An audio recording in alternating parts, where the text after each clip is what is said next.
Patuloy sa ating mga balita, 2,004 driver na mga pampublikong sasakyan mula sa 8 transport group sa Cotabato City ang tumanggap ng bigas at food packs mula sa BARM government sa pangunguna ng BARM Ready, katuwang ang lokal na pamahalaan.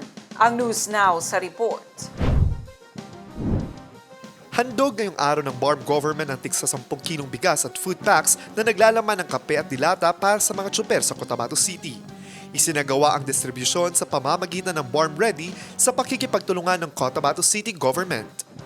Ngayong umaga po, natutunghayan natin yung distribution ng ating rice subsidy at saka food packs po para sa ating drivers. Ngayon po, meron po tayong 2,400 beneficiaries. Ang beneficiaries po natin is galing po sa iba't ibang transport po along Cotabato City.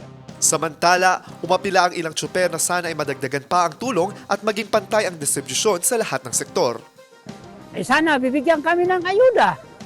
Sabi nila doon sa taon daw, si Dimple daw nagbigay ng 5K, ganun. Kami wala. Dapat pantay-pantay. Dapat marinig ni Dimple, bibigyan din kami.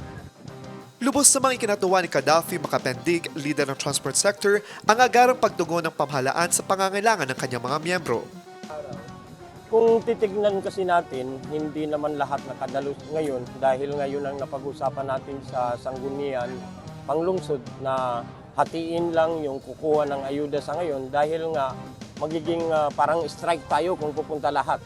So yun yung napag-usapan na kung sino man sa aming mga member na hindi makakatanggap ng ayuda, is the chairman are authorized to receive the said ayuda. Yes, sa akin lang na member, the beneficiaries is 423, which is overall na member natin is 758. So magpaganon pa man, yung 300 plus na hindi nakakatanggap, ang ibig sabihin yun, yung iba hindi na bumibiyahe, yung iba talagang nasa Maynila na. So ito yung legit member is 423 and the Botsco member. Marcus Uy, iMinds Philippines.